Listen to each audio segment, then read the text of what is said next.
hermanos, volvemos a la lección de la escuela sabática para poder repasar lo que hemos estudiado esta semana, para este sábado 13 de abril. Vamos a orar, queridos hermanos. Padre nuestro que estás en los cielos, te agradecemos por tu amor, te agradecemos por esa linda misericordia que tienes para nosotros. Acompáñanos a seguir estudiando, analizando la lección de la escuela sabática. En el nombre de Jesús, amén. El título para este sábado es ¿amor o egoísmo? Esa es la cuestión. ¿El amor de Dios o el egoísmo de Lucifer? El texto que nos acompaña está en Isaías 41:10. No temas que yo estoy contigo. No desmayes, que yo soy tu Dios que te fortalezco. Siempre te ayudaré, siempre te sustentaré con la diestra de mi justicia. Qué palabras tan lindas, ¿verdad? Entonces, ¿cómo lo hace el Señor? ¿Cómo demuestra eso? Lo he resumido en la lección de esta manera y quiero presentarle esta idea, querido hermano. Un Salvador con el corazón roto cuando miró a Jerusalén.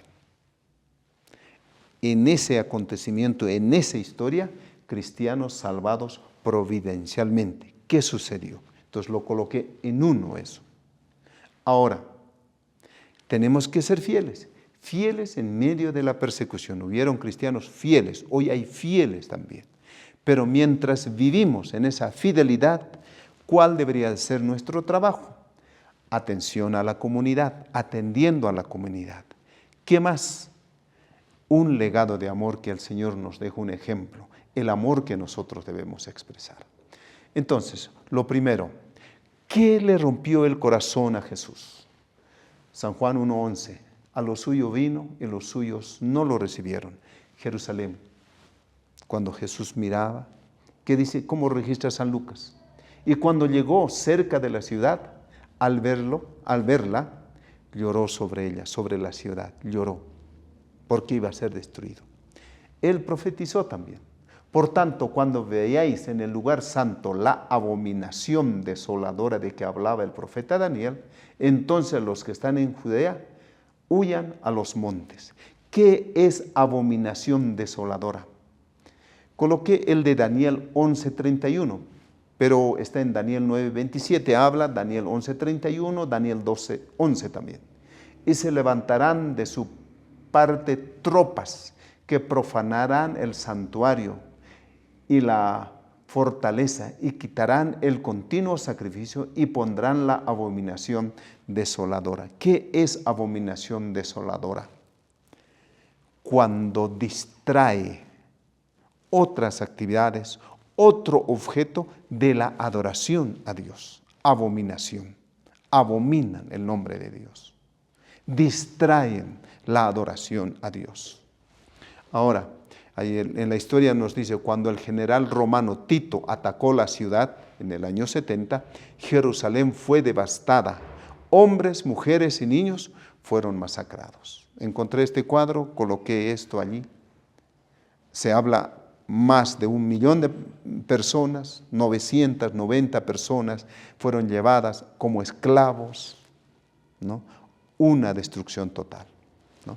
Ahora, en esa destrucción, ¿el Señor estaba con ese pueblo? Sí, Dios no abandonó.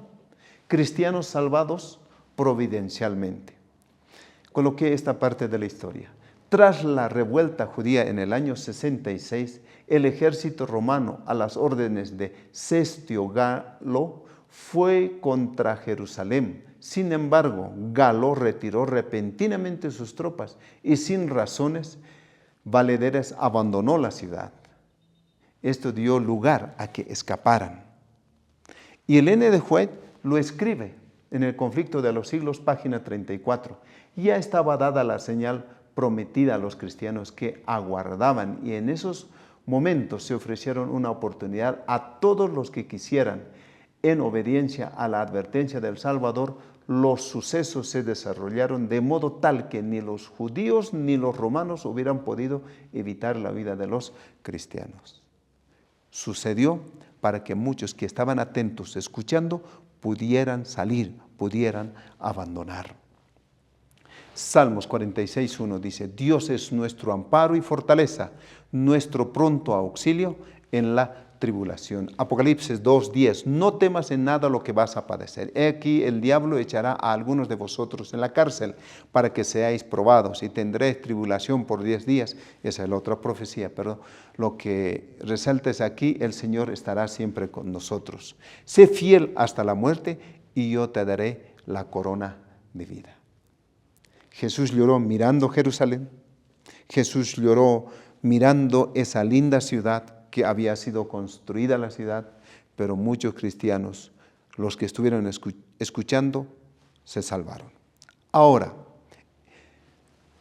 fiel en medio de la persecución, fieles en medio de lo que Satanás quiere destruir a su pueblo. Hechos 2:41 dice: así que los que recibieron su palabra fueron bautizados y se añadieron aquel día como 3,000 personas. O sea, muchos escuchaban la palabra de Dios. Ahora, no solo muchos. Colosenses 1:23 dice: si en verdad permanecéis fundados y firmes en la fe y sin moveros de la esperanza del evangelio que habéis oído, el cual se predica en toda la creación que está debajo del cielo, del cual yo, Pablo, fui hecho ministro. O sea, el evangelio se predica con intensidad. Hay muchos que se entregan, pero la predicación fue en todo el mundo. ¿Ustedes no creen que Satanás se enfureció, se enojó mucho, aún más?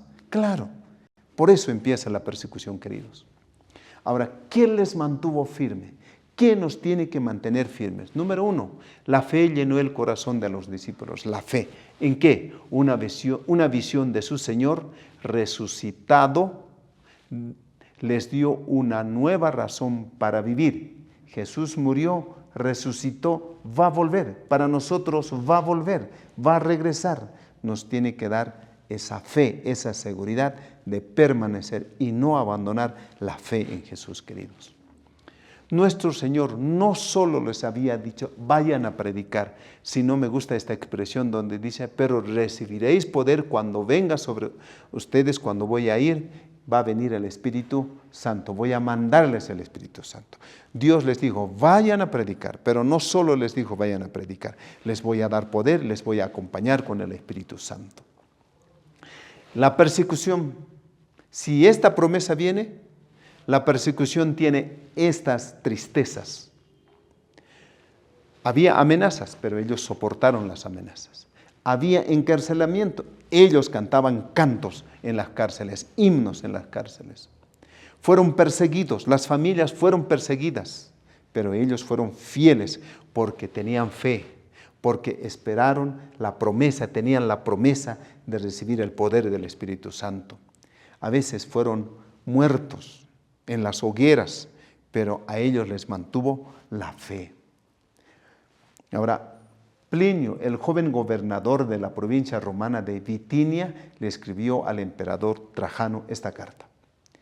El contagio de esta superstición, o sea, al cristianismo al que se predicaba, se ha extendido no solo en las ciudades, sino también en las aldeas y en los distritos rurales. O sea, estaban preocupados. Por eso vino la persecución, por eso viene también esa persecución. Ahora, si somos fieles en medio de la persecución, ¿qué ejemplo nos ha dejado? ¿Qué ejemplo tenemos que nosotros practicar? 2 ejemplos. Asistencia a la comunidad, por ejemplo. 1. San Mateo 4:23 dice, recorrió Jesús toda Galilea, enseñando en las sinagogas de ellos, predicando el evangelio del reino, sanando toda enfermedad y toda dolencia en el pueblo. Satisfacer las necesidades humanas. Eso era el modelo de Jesús, el amor abnegado de Jesús, ejemplos vivos de la compasión de Cristo. Con eso podemos predicar, con eso podemos difundir la palabra de Dios. Repito, ¿cómo podemos vivir en medio de la comunidad? Llevar el modelo de Jesús. ¿Qué más? El amor abnegado de Jesús, el ejemplo vivo de la pasión de Jesús.